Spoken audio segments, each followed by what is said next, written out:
Hi friends, हमेशा की तरह आप लोग का फिर से स्वागत है इश्क विद फिजिक्स के इस प्लेटफॉर्म पे। हमेशा की तरह हम लोग यहाँ कुछ ना कुछ सीखते रहते हैं। स्टार्ट।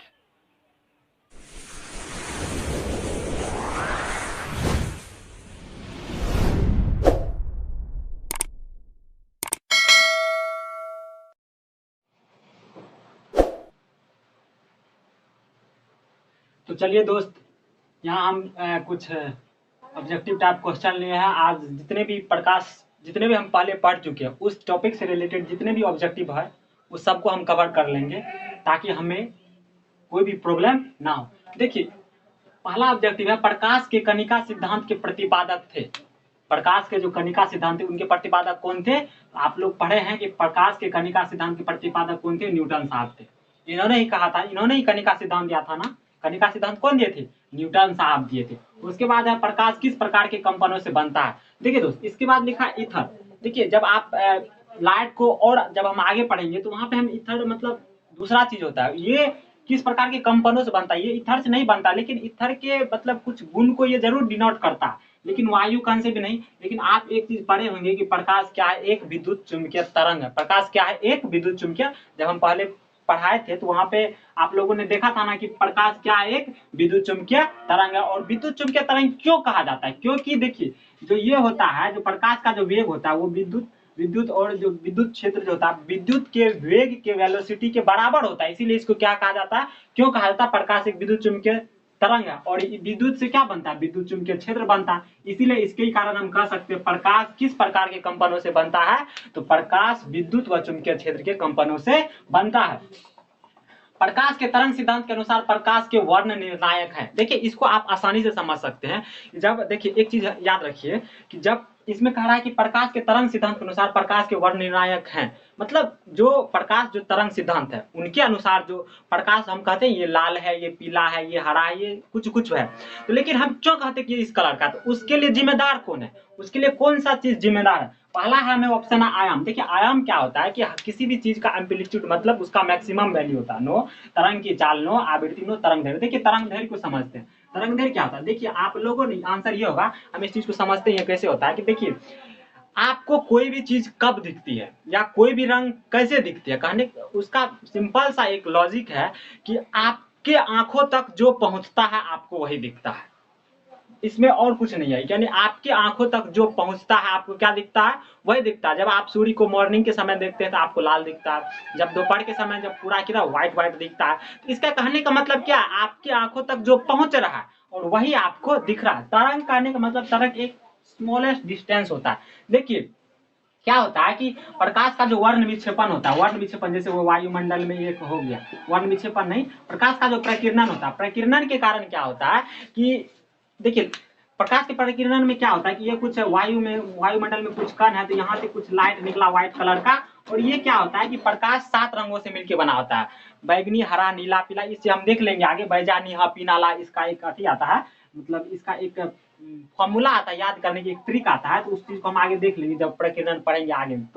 तो कहने का मतलब क्या होता है कि ये जब इसको कुछ रंग को क्या करता है, ये सोख लेता है और कुछ कुछ छोड़ देता है। यानी कि ये जितने भी कण होते हैं वायुमंडल में पहले ऑब्जॉर्व करते हैं फिर छोड़ते हैं, मतलब कुछ अपने पास पहले पूरे को ऑब्जॉर्व करते हैं फिर अपने पास कुछ रख के बाकी को छोड़ देते हैं।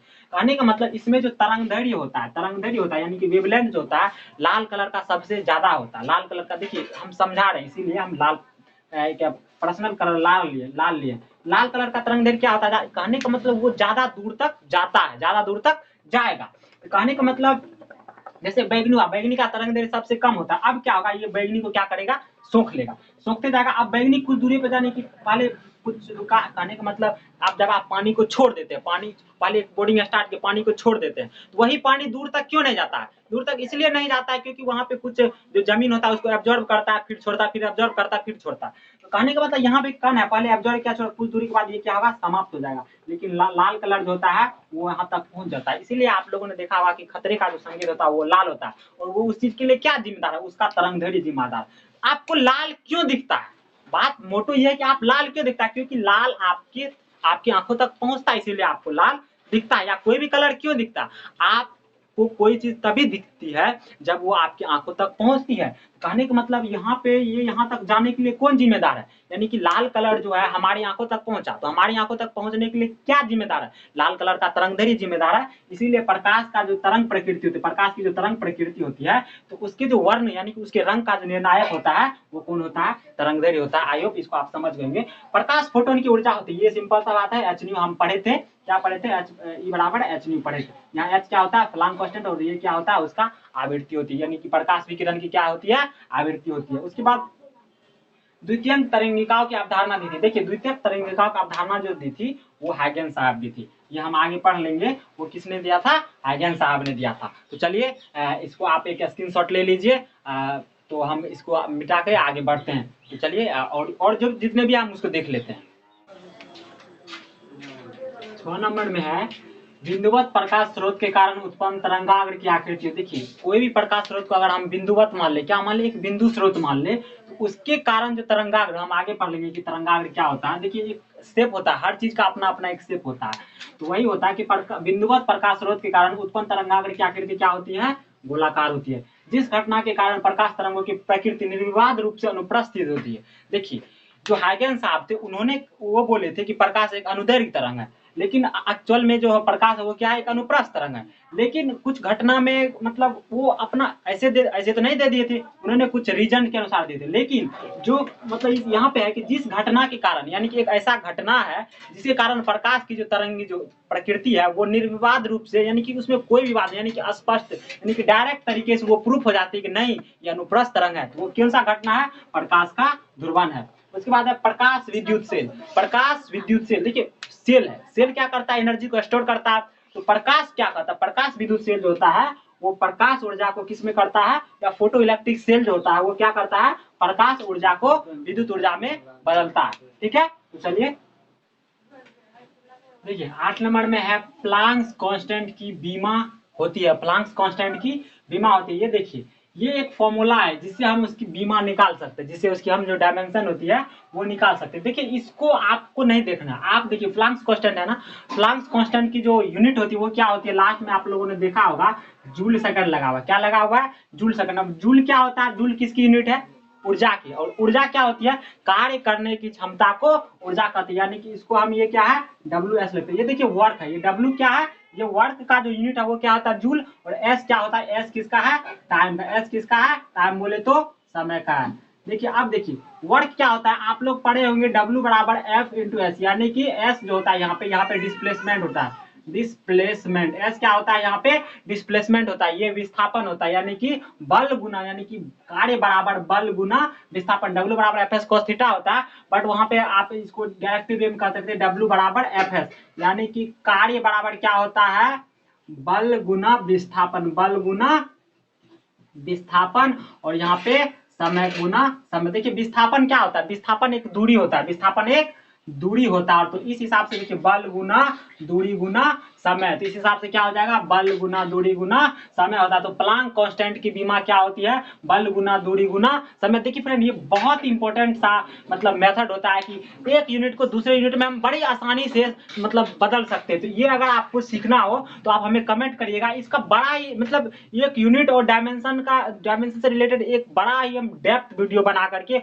उसमें सारे डाउट क्लियर कर देंगे। देखिए यहाँ पे है फोटो इलेक्ट्रिक इफेक्ट समर्थन करता है। देखिए न्यूटन आइंस्टीन साहब जो थे वो 1905 ईस्वी में बोले थे कि जो प्रकाश की फोटो इलेक्ट्रिक इफेक्ट तभी संभव है जब प्रकाश को एक तरंग प्रकृति न मानकर एक कण प्रकृति माना जाए, यानी कि कण के टुकड़ों में आता हुआ माना जाए। ये क्या हो जाएगा, फोटो इलेक्ट्रिक इफेक्ट जो किसका समर्थन करता है, प्रकाश की तरंग प्रकृति को। देखिए लैम्डा तरंगदैर्घ्य वाले फोटोन की ऊर्जा होती है, लैम्डा तरंगदैर्घ्य वाले फोटोन की जो ऊर्जा होती है वो क्या होती है। देखिए हम पिछले क्लास में डिस्कस किए थे कि अगर तरंगदैर्घ्य लैम्डा हो तो उसकी जो ऊर्जा क्या होती है, HC upon lambda, HC upon lambda. बहुत इंपॉर्टेंट ऑब्जेक्टिव है ये, कई बार SSC BPSC इनफैक्ट IAS के क्वेश्चन में भी साइंस में पेपर में पूछा गया, इसके ऊपर एक न्यूमेरिकल भी पूछा गया था। ठीक है, उसके बाद प्लांक कांस्टेंट की बीमा होती है, प्लांक कांस्टेंट की बीमा होती है। देखिए ये बीमा और यूनिट, अगर आपको इससे एक चीज बस याद रखिए, बाकी उससे आप सारे चीज आसानी से निकाल सकते हैं, कोई दिक्कत नहीं होगी। देखिए प्लांक्स क्वेश्चन आपको क्या इसका यूनिट पता है, क्या होता है, जूल सेकंड। और जूल क्या होता है, कार्य का यूनिट होता है, यानी कि यहाँ पे क्या होता है W, और ये क्या होता है सेकंड किसका होता है, तो S समय के लिए हमें बीमा क्या लिखते हैं, T लिखते हैं। देखिए W का जो बीमा होता है, अगर आप इसको निकालिएगा तो यानी कि W बराबर क्या होता है, W बराबर होता है F इंटू एस। एस क्या होता है, डिस्प्लेसमेंट होता है, और F का बल जो होता है, बल का डायमेंशन होता है ml t⁻⁻⁻, और s क्या है, ये दूरी है, और दूरी के लिए हम क्या लिखते हैं, l लिखते हैं, और समय के लिए क्या लिखते हैं, t लिखते हैं। अगर आप इसको करिएगा देखिए यहाँ पे क्या आ जाएगा आपको, ml का यहाँ पे l के क्या हो जाएगा, ml स्क्वायर हो जाएगा, l यानी l इंटू एल कितना हो जाएगा, l स्क्वायर हो जाएगा, उसके बाद l पावर -2 और l पावर 1 है, तो माइनस और -2 और +1 क्या हो जाएगा, ml स्क्वायर t⁻⁻⁻1। तो क्या आ जाएगा, आप देख लीजिए, आपको ऑप्शन में क्या है, ml स्क्वायर t⁻⁻1। तो प्लांक कांस्टेंट की जो बीमा होती है वो क्या होती है, ml स्क्वायर t⁻⁻1। देखिए फ्रेंड, हम ये बीमा और यूनिट से रिलेटेड एक बहुत ही सेपरेट वीडियो बनाएंगे, जिसमें आपको किसी का बस एक चीज पता हो, उससे आप उसकी सारी हिस्ट्री निकाल दीजिएगा, चाहे न्यूमेरिकल बनाने में हो, चाहे उसके बीमा निकालने में हो, चाहे उससे रिलेटेड और सारे जितने भी उसके बीमा यूनिट होते हैं वो हम बहुत ही आसानी से देख लेंगे।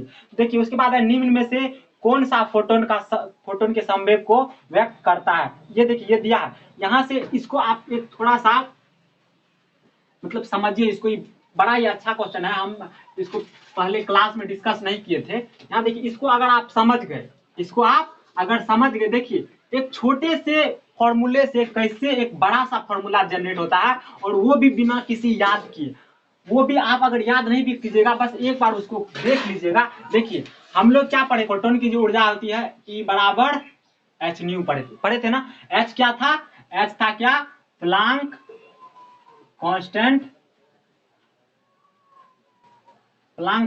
और न्यू क्या था, ये पीरियड था, ये क्या था, पीरियड यानी कि आवृत्ति थी, यानी कि जो प्रकाश विकिरण है उसकी आवृत्ति है। देखिए आप लोग कभी साउंड चैप्टर पढ़े होंगे तो वहां पे एक चीज ध्यान दिए होंगे कि यहाँ पे जो पीरियड होता है, यानी कि आवृत्ति जो होती है, यानी कि आवर्ती या आवर्तकाल जो होता है, आवर्तकाल कहने का मतलब क्या, आवर्तकाल एक समय होता है, आवृत्ति यानी कि जो f होता है, यानी कि उसकी जो आवृत्ति होती है, आवृत्ति, वहां को आवृत्ति को f से लिखते हैं, वहां पे हम फ्रीक्वेंसी लिख देते हैं, लेकिन आपको बस यहाँ पे समझना, आवृत्ति जो होती है 1 क्या होता है, आवर्तकाल, वो क्या होता है, आवर्तकाल। बस हम एक चीज समझा रहे, देखिए आवृत्ति क्या होता है, 1 आवर्तकाल। तो आवृत्ति कहने का मतलब, अगर आप यहाँ पे आवृत्ति यहाँ पे न्यू मान रहे तो, और आवर्तकाल क्या हो जाएगा, 1 क्या हो जाएगा, t।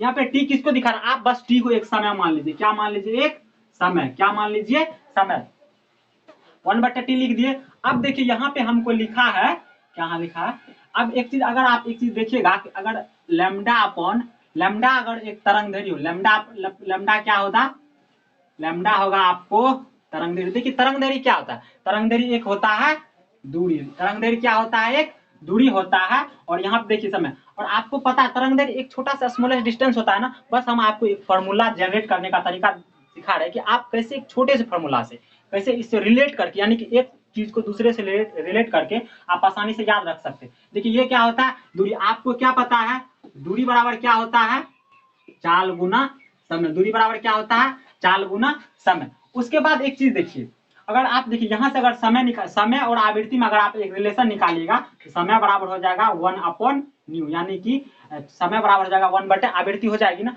देखिए दूरी क्या होता है, दूरी यहाँ पे अगर आप लैम्डा, दूरी आप यहाँ पे क्या मान रहे, दूरी को, तरंग दैर्घ्य को लैम्डा मान रहे, और चाल क्या होता है, देखिए अगर प्रकाश की चाल की बात करें तो आपको पता है क्या होता है, c होता है, और अगर समय की बात करें तो समय क्या होता है, t। अब यहाँ से आप अगर t का वैल्यू यहाँ पे रखें आवृत्ति के फॉर्म में, c इंटू 1/न्यू हो जाएगा, c/1 इंटू न्यू हो जाएगा। तो यानी कि आपको यहाँ से देखिए लैम्डा बराबर क्या निकलेगा, c/न्यू निकल गया ना। और यहाँ से अगर आप न्यू का वैल्यू निकालेंगे, न्यू का वैल्यू क्या आ जाएगा, c/λ आएगा, c/λ। देखिए हम जो पिछले सवाल में लिखा थे, ये जो न्यू बराबर c/λ थे, ये आता है इसका दूसरा बेस है, लेकिन अगर आप एक फॉर्मूला को दूसरे फॉर्मूला से रिलेट कर लीजिएगा, जैसे देखिए आवृत्ति बराबर क्या होता है, 1/आवर्तकाल, पढ़े थे क्या आप, f इक्वल टू क्या होता है, यानी कि फ्रीक्वेंसी बराबर 1/, क्या होता है, ये फ्रीक्वेंसी क्या होता है, उसकी आवृत्ति तो होती है, आप इसको मान लेते हैं, ठीक है। अब देखिए आवृत्ति को हम यहाँ पे क्या लिखे, आवृत्ति को यहाँ पे न्यू लिखे, और न्यू बराबर क्या था, 1/t, और यहाँ से आप t निकाल लीजिए, t पर क्या जाएगा, 1/आवृत्ति, यानी कि आवर्तकाल बराबर, यानी कि आवर्तकाल क्या होता है, एक समय ही होता है ना, आवर्तकाल एक समय होता है, आप समय बराबर मान लीजिए 1/, क्या आवृत्ति है, तो यहाँ से आप निकल गया। अब आप अगर लैम्डा तरंग दैर्घ्य, और तरंग दैर्घ्य किसको दिखाता है, तरंग दैर्घ्य दूरी को दिखाता है, ये क्या हो गया, दूरी। अब दूरी बराबर दोस्त आपको पता है बड़ा सिंपल सा फॉर्मूला होता है। दूरी बराबर क्या, चाल गुना समय। अगर आप लाइट ले रहे हैं तो लाइट का जो वेग होता है, वेलोसिटी होता है, वो कितना होता है, आप क्या मानते हैं, c मानते हैं। और उसके बाद समय को क्या मानते हैं, t, c। और यहाँ से जब आप t निकाले तो t बराबर क्या था, 1/न्यू, 1/न्यू। और आपको लैम्डा बराबर क्या आ गया, यहाँ पे देखिए लैम्डा बराबर है c/न्यू। और आप यहाँ से जब न्यू का वैल्यू निकालिएगा तो यहाँ c/ लैम्डा आ जाएगा। अब देखिए, अब यहाँ से आप एक लैम्डा के टर्म में अगर आप इसको देख लीजिए, समझ गए होंगे तो आपको याद हो गया होगा कि जो न्यू अपन क्या होता है, c/न्यू/c लैम्डा होता है। तो आप यहाँ से e बराबर लिख ले सकते हैं कि h गुना c के जहाँ पे यहाँ लैम्डा c/लैम्डा, यानी कि h c/लैम्डा। देखिए ये निकल गया ना, ये निकल गया। तो कहने का मतलब ये हम पहले भी निकाले थे, लेकिन इस चीज को डिस्कस नहीं किए थे कि ये जो हमको ये फॉर्मूला आता है, ये आप आसानी से इसको याद रख सकते हैं। देखिए अब आइंस्टीन साहब ये भी बोले थे E बराबर क्या होता है, mc²। E बराबर क्या होता है, mc। ये भी ऊर्जा थी, वो विकिरण जो थी, ये जो विकिरण होती है प्रकाश की विकिरण, ये E क्या होती है, उसी की ही ऊर्जा होती है। और m क्या होता है, उसका मास होता है। और c क्या होता है, वेलोसिटी होता है। c क्या होता है, वेलोसिटी होता है।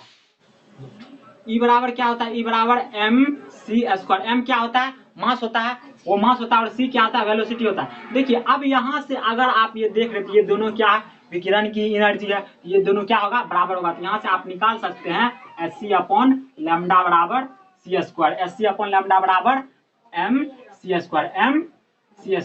तो hc/लैम्डा बराबर, अगर आप यहाँ से m निकालिएगा तो यहाँ पे आपको c² आ जाएगा, और यहाँ पे क्या आ जाएगा, m आ जाएगा। यहाँ पे क्या आ जाएगा, तो यहाँ से c खत्म हो जाएगा, तो m बराबर आपको क्या आएगा, तो m बराबर आ जाएगा h/लैम्डा c। h/m बराबर क्या हो जाएगा, h/m इक्वल टू, m क्या होता है, ये विकिरण जो होती है उसकी गतिज जो द्रव्यमान होता है, आप पढ़े थे गतिज द्रव्यमान, यानी गतिज द्रव्यमान जो होता है, ये विकिरण की गतिज द्रव्यमान है। ये m बराबर क्या है, h/लैम्डा c। h क्या होता है, प्लांक कांस्टेंट होता है। लैम्डा क्या होता है, ये उसका तरंगदैर्घ्य होता है। c क्या होता है, वेलोसिटी होता है। तो किसी भी विकिरण की जो वहां पे उसका गतिज द्रव्यमान होता है, वो क्या होता है, h/लैम्डा c। अब आपको पता होगा p बराबर फॉर्मूला होता है mv, यानी कि संवेग बराबर द्रव्यमान गुना वेलोसिटी। संवेग बराबर क्या, द्रव्यमान गुना वेलोसिटी। अब देखिए दोस्तों, यहाँ पे आपको द्रव्यमान निकल गया, यानी कि ये जो संवेग होता है p बराबर क्या होता है, मोमेंटम। और ये था संवेग बराबर होता है द्रव्यमान गुना वेलोसिटी। अब यहाँ पे द्रव्यमान आपको क्या निकला है, h/लैम्डा c। और यहाँ पे जो है,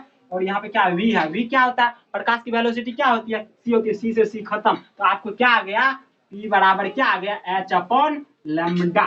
p बराबर h/लैम्डा। खोजिए कहाँ है, p बराबर h/लैम्डा, यानी कि इसका क्या होगा, c होगा। देखिए दोस्त, ये जो इतना रफ किया गया, ये एक चीज को दूसरे से रिलेट करके किया गया। आप इसको बार बार देख लीजिए। इसको अगर आप लोगों ने एक बार समझ लिया, तो आपको फोटो इलेक्ट्रिक इफेक्ट यानी प्रकाश विद्युत प्रभाव, उसमें जितने भी न्यूमेरिकल है, बस इसी फॉर्मूला के आर पार घूम रहे हैं। और उस कोई है ही नहीं, यानी कि जितने भी आते हैं, जितने भी टॉपिक, कहने का मतलब जितना भी टॉपिक आते हैं, आप कोई भी सवाल आता है या कोई भी फॉर्म होता है, आप इससे एक चीज से इसका यानी कि p का बीमा निकाल सकते हैं। प्लांक कांस्टेंट का बीमा पता है, लैम्डा का बीमा क्या होता है, लैम्डा क्या होता है, दूरी होता है, दूरी का आपको पता है, ये l होता है। तो यानी कि इस फॉर्मूला से आप एक फॉर्मूला से बहुत सारे चीज आसानी से निकाल सकते हैं। तो चलिए आज हम इस ऑब्जेक्टिव को यही खत्म करते हैं, फिर हम कुछ और सारे ऑब्जेक्टिव बचे हैं उसको हम नेक्स्ट क्लास में देख लेंगे। तो हमारे साथ बने रहिए, और आपके जितने भी डॉट है प्लीज कमेंट करिए, हम आपके सारे डॉट को क्लियर करने की कोशिश करेंगे। और इसी तरह हमारा साथ देते रहिए, और अपने दोस्तों को भी इस चैनल को, अपने दोस्तों तक भी इस चैनल को पहुंचाइए, जिससे उसको भी बेनिफिट हो और उसे समझने में एक नए तरीके का उसको समझ आए। ठीक है, जिससे किसी भी प्रॉब्लम को, जिससे उसे एक नए तरीके की समझ आए, और जिससे उससे प्रॉब्लम को सॉल्व करने में बहुत ही आसानी हो। ठीक है, तो प्लीज चैनल को लाइक और सब्सक्राइब जरूर कीजिएगा, अगर आप इस चैनल पे पहली बार विजिट कर रहे हैं तो, और इसको शेयर जरूर कीजिएगा।